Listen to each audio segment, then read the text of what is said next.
안녕하세요 학생 여러분. 오늘은 슬로잉과 헤딩에 대해서 배워보도록 하겠습니다. 먼저 준비 운동하고 세부적인 수업을 진행하도록 하겠습니다. 이렇게 먼저 보여주시고요. 가장 기본이 되는 게 워밍업입니다. 자, 그래서 여기서 발씩 사이드 스텝, 자, 민첩성과 순발력 그걸 기를 수가 있습니다. 또한 다리의 각근요, 다리도 키울 수 있는 거거든요. 몸의 밸런스를 유지해주고, 그리고 점프, 밸런스, 리듬감을 줄 수가 있습니다.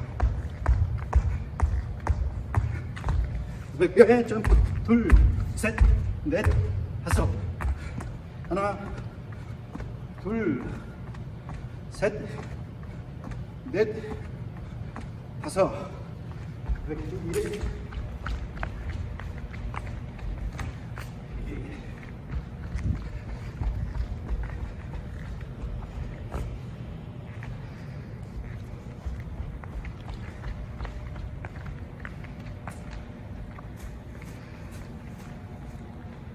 슬로잉에 대해서 배워보도록 하겠습니다. 슬로잉은 축구하고 풋볼하고 차이점은, 풋볼은 공이 밖으로 나갔을 때 킥인입니다. 그 지점에다가 공을 놓고 공을 차서 이 플레이가 진행된다면, 축구에서는요, 사이드 라인으로 나갔을 때에는 반드시 손으로 던져서 이렇게 이 플레이 다시 이제 경기가 시작되는데요. 여기가 지금 사이드 라인이라고 생각을 한다면 사이드 옆 라인입니다.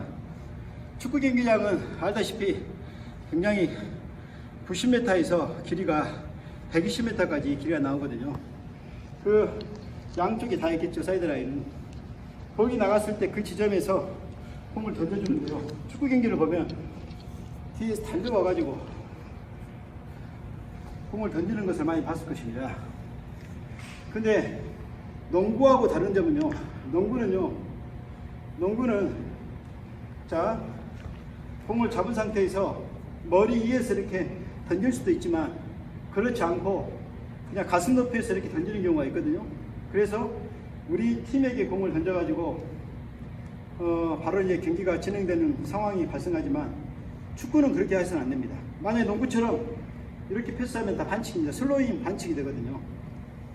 그래서 슬로잉은 원칙이 있습니다. 규칙이 있습니다. 반드시 양 발을, 두 발이 같이 붙어 있어야 됩니다. 바닥에 한 발이 이렇게 떨어져 있거나 아니면 한 발이 뒤에 있거나 해서 안 됩니다.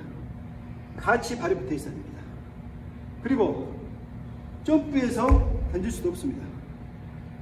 공이 손에서 나가기 전까지는 발이 붙어 있어야 됩니다. 그거를 생각하시고, 또 양손이 머리 뒤에서부터 이렇게 나가야 됩니다. 팔이 이 동작이 돼야 됩니다. 충분히 허리 젖혀서 반동형으로 던져주면 됩니다. 안 되는 부분은요, 나는 손의 위치는 지금 정면 쪽으로 향하고 있는데 고개를 이쪽으로 돌리고 있어요. 그리고 나서 공을 던지잖아요. 이거는요, 로르 패스거든요. 농구에서는 가능하지만 축구에서는 안 됩니다. 내가 시선이 가는 방향으로 공을 던져주셔야 됩니다. 머리 뒤에서 가는 방향으로 던져주셔야 됩니다. 이게 원칙입니다. 달려올 때도 마찬가지입니다. 모아서 던져주셔야 됩니다. 롱패스. 그래서 공을 상체형에서 던져주셔야 됩니다. 하체형에서 던져주셔야 됩니다. 네. 자, 이 연습을 꾸준히 하셔야 됩니다. 제가 이쪽으로 한번 던져보겠습니다. 이쪽에서 이렇게 던지는 연습들을 반복해서 하시면 됩니다. 반드시 알아야 될 부분들은, 이 슬로잉은 하나의 공격 기술하고 똑같습니다. 슬로잉의 장점이 뭐냐면, 축구 경기에서는 오프사이드라고 하는 부분이 있습니다. 상대방의 최종 수비보다 공격자가 먼저 상대방의 진영에 들어가 있는 상태에서 볼이 패스됐을 때는 오프사이드라고 하는 반칙이 적용되지만, 이 슬로잉 상황에서는요 적용받지 않습니다. 그러니까 그러니까 슬로잉 상황에서는 어떻게 해야 되겠어요? 우리 공격자들이 빨리 골대 앞으로 진출해야 되겠죠. 진입을 해야 되겠죠. 그런 상태에서 정확하게 내가 공을 정확한 방향으로 빠르게, 그리고 속도를 빠르게 하면서 우리 선수들이 들어오는 그 속도에 맞춰가지고 공이 배급이 됐을 때에는 거기에 득점할 수 있는 상황이 연출이 되어집니다. 그래서 슬로우 기술을 제대로 익히는 것은 하나의 공격 기술을 배우는 것과 똑같다고 생각하시고 연습하는 부분에서 게을리하시면 안 됩니다. 이상으로 이제 슬로우에 대해서 이제 배웠고요. 다음에는 이제 헤딩에 대해서 배워보도록 하겠습니다.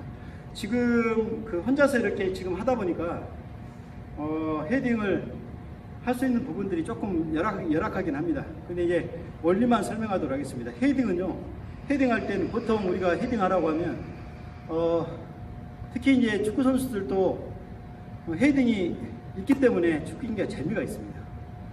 그래서 그 발로만 차는 것이 아니고 머리를 이용해 가지고 골이 굉장히 많이 나잖아요. 그래서 이제 헤딩 기술을 특히 많이 이제 익혀야 되는데요. 헤딩하기 위해서는요, 공이 날아오는 속도하고 방향하고 그 타이밍을 정확하게 맞춰 가지고 내가 공을 그 정확한 부위로 공을 해줘야지만이 골과 연결될 수가 있고, 또한 패스할 때도 헤딩으로 패스하는 경우가 많이 생깁니다. 그래서 이제 그거 익혀야 되는데 이마 부분에다가 정확하게 맞추는 연습이 필요합니다. 자, 이마에 공이 날아올 때 여학생은 또 남학생들, 축구를 접하지 않는 학생들은 대부분이 눈을 감습니다. 눈을 감아버리거든요. 무서우니까.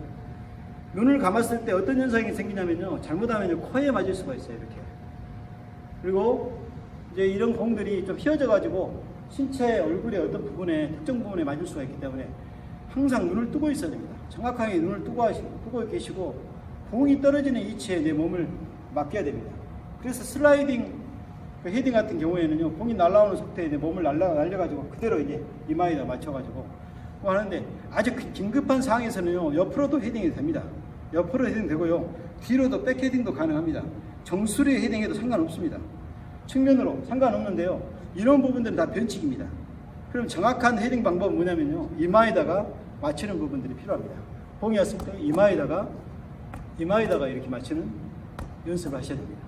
공이 이동하는 것을 보고, 공이 이동하는 것을 보고 헤딩해 주셔야 됩니다. 공이 날아오는 속도에 맞춰가지고 그대로 헤딩하는 연습들을 반복하셔서 익숙하게 연습하시면 경기 중에 발로 사용할 수 없을 때는요, 자기 머리 위로 올라왔을 때는 점프해가지고 점프 헤딩을 통해서 득점과 연결할 수 있는 좋은 기술이라는 생각을 가지시고, 연습하는 부분에서 게을리하지 마시고 열심히 하시고요. 또 헤딩이 무섭다고 이 헤딩은 내가 배우면 안 되겠다 생각하지 마시고요. 이 부분도 축구의 하나의 기술이라고 생각하시고 배우시면 될 것 같습니다. 또 한 가지 더 이제 하자면요, 태클에 대한 부분들을 좀 가르쳐 주고 싶은데요. 태클은요, 수비수가 하는 그 기술이거든요. 태클도 이것도 기술입니다. 그래서 태클은 상대방이 그 최종 공격수가 공을 몰고 가다가 도저히 상대방을 따라갈 수 없을 때는 정확한 방법으로 공을 태클에서 빼앗는 기술입니다. 빼앗는 기술. 그래서 태클할 때에는 발이 이렇게 높이 올라가면 안 됩니다. 높이 올라가면 안 되고요. 태클은 미끄러지면서 공을 접촉을 해야 되는데요, 상대방을 접촉했을 때 직접 브리킥을 당하게 됩니다. 그래서 태클 부분들은 유용한 이제 그 수비 기술 중에 하나이기 때문에 익히셔야 됩니다. 익혀야 되는데, 이게 이제 잘못 익히다 보면 그 부상의 염려가 상대방에게 상대방을 부상을 일으킬 수 있는 부분이기 때문에 그런 부분들을 미연에 방지하기 위해서는 항상 발을 갖다가 치들어서 올리는 방법들은 항상 삼가하시고, 최종적인 어려운 가운데에서 태클이 들어가야 한다는 생각을 가지시고 이렇게 태클 연습을 많이 하시면 좋을 것 같습니다. 태클을 제가 시범 보일 수 있는 부분은 아닌 것 같아가지고 이상 설명으로만 마치도록 하겠습니다. 이상 오늘 제가 이제 세 가지 부분에 대한 이야기를 했는데요. 첫 번째는 헤딩에 대한 부분들을 제가 설명을 했고, 그 다음에 헤딩 부분들에 대한 이야기를 했고요, 슬로우에 대한 이야기를 했고요, 그 다음에 태클에 대한 부분들을 설명을 했습니다. 이 세 가지 기술들을 평상시에 많이 익히시길 부탁드립니다. 수고하셨습니다.